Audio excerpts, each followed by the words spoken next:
Hello. Today I'm going to talk about a very important business metric called customer lifetime value. I am Saloni Kumar. I am a product consultant and I have worked in e-commerce, omni-channel retail, SaaS and enterprise products.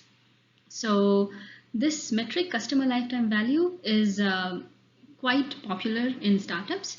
And if you are an entrepreneur, a product manager, a business analyst, or a data scientist, or a marketer, you must know about how it is calculated and how you can increase customer lifetime value for your projects.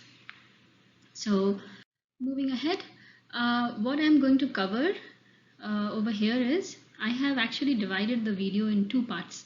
So the first part covers the fundamentals of customer lifetime value. What is customer lifetime value?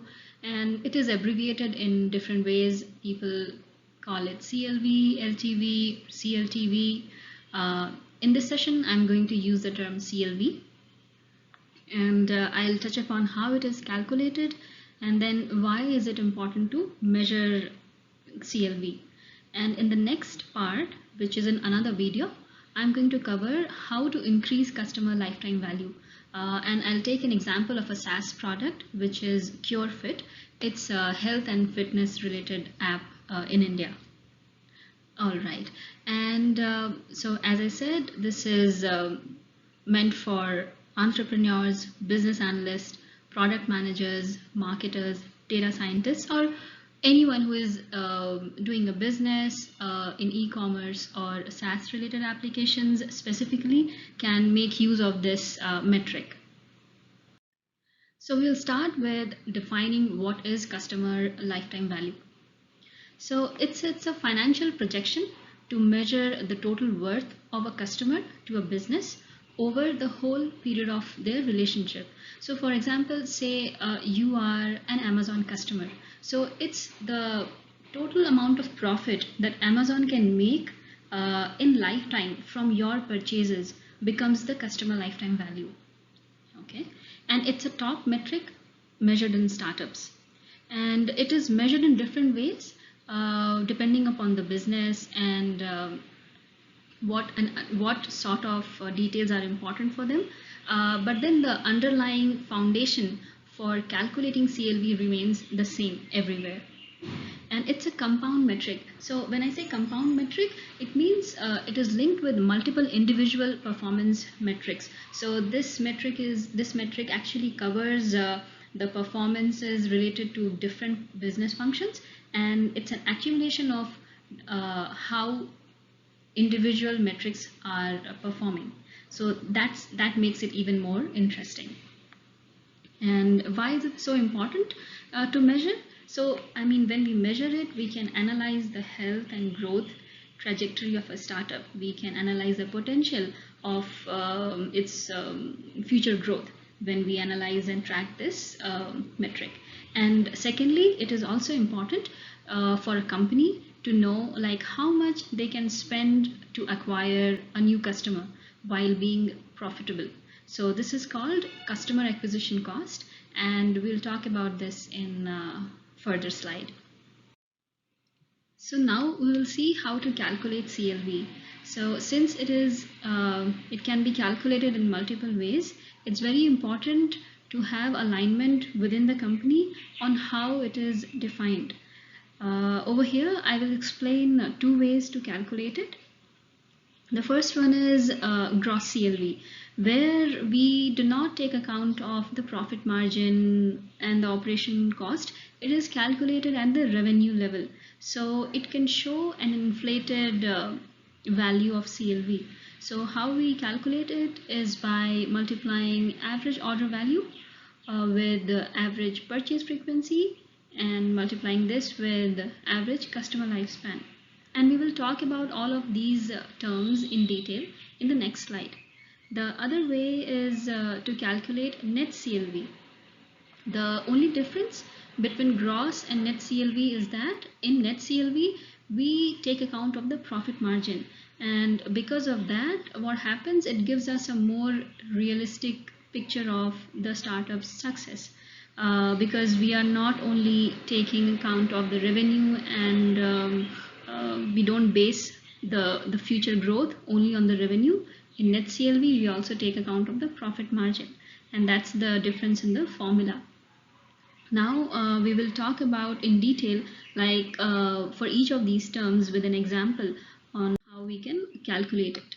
So suppose I'm taking a very simple data, and suppose this is the last 1 year customer data for an e-commerce company.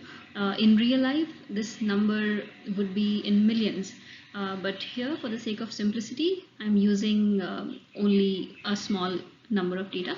So suppose there are 4 customers like John, Robert, Sandra, and Mark who have placed order in last 1 year, and they have in total they have placed 7 orders of individual values as 500 and so on.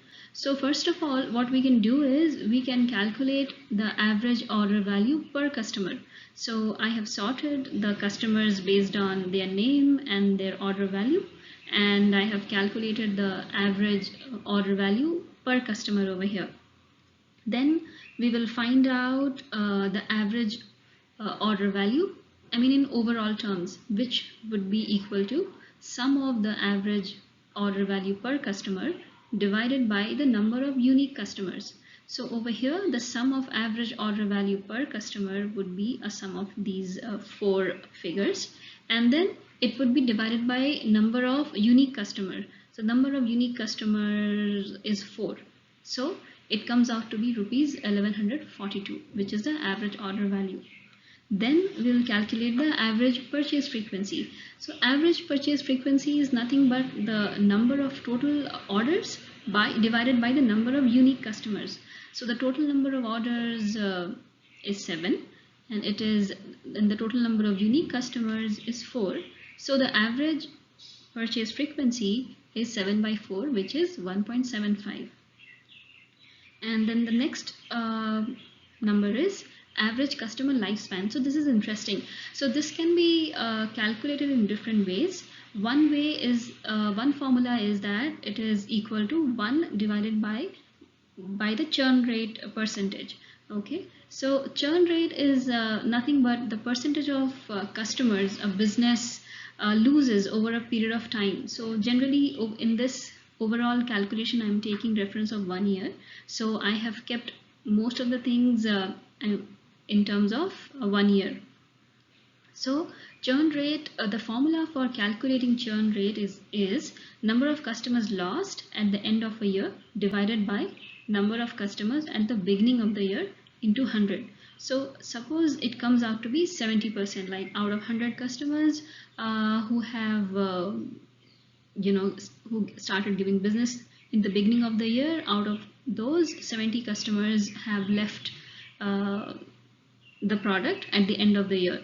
So 70% would become the churn rate. So if we divide churn rate, if we do 1 divided by churn rate percentage, we get the average customer lifespan. Okay, now with these numbers, we can calculate our gross CLV. So I've just placed these numbers, and I have found the gross CLV as 2858. Now in a similar way, we can also calculate the net CLV. So suppose while we have to calculate the net CLV, we need to multiply the average order value with the profit margin. So suppose the profit margin for this business is 20%, then we can multiply that with average order value, and then we will get a figure of 572, like rupees 572. So you can see that the net CLV is lesser than gross CLV because it takes account of the profit margin.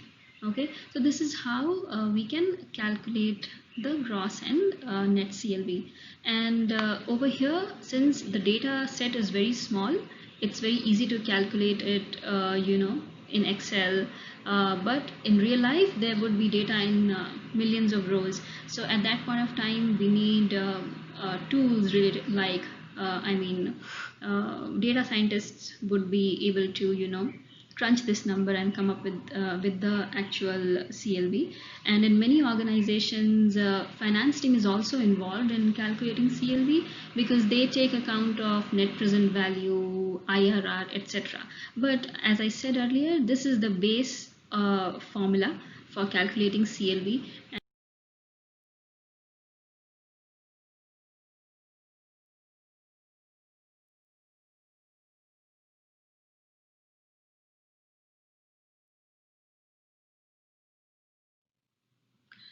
So now we'll see why is it important to measure CLV. So one reason is that it is to predict the growth trajectory of a startup, and this is one of the key metrics that VCs look at when they gauge the growth and potential of a startup. So, and apart from that, it is used to find out the optimal customer acquisition cost, which is also known as CAC. So CAC is equal to total advertising and marketing spend divided by the number of customers acquired. Okay, so we can take an example in the form of a question, like suppose a company spent rupees 8 lakh on a marketing campaign, and they acquired 400 new customers with that marketing campaign. So the customer acquisition cost per user would be 800,000 divided by 400, which is equal to rupees 2,000. Now we have to find out whether it would be profitable to spend rupees 2,000 to acquire a new customer or not. So to know that, we need to first find out what is the net CLV. So suppose the net CLV is 3,000 and we are spending rupees 2,000 to acquire one customer. So the ratio of net CLV and CAC would be 3,000 by 2,000, which is equal to 1.5. So any number greater than 1 indicates that we are moving in the right direction. So the ratio, we need to monitor the ratio, and then based on that we have to make the strategy. So these are the indicators, like the net CLV to CAC ratio. If it is less than 1, it indicates loss, and if it is equal to 1, it means there is no loss, no profit, and if it is higher than 1, this indicates growth. So ideal CLV to CAC ratio for any business should be around 3:1, and this is an indicator of growth and optimal marketing spend.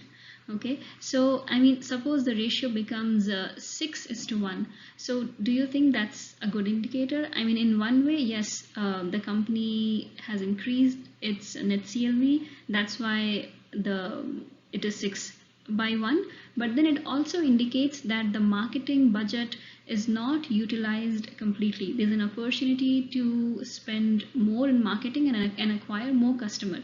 So this figure of 3:1 is where businesses want to, target their net CLV and CAC ratio. Okay, so this is all in this session, and the next video is on how to increase customer lifetime value. I'll use an example of a SaaS product to explain that. If you have any comments or if you have any questions, please connect with me, and more details are given in the description below. Thanks for watching.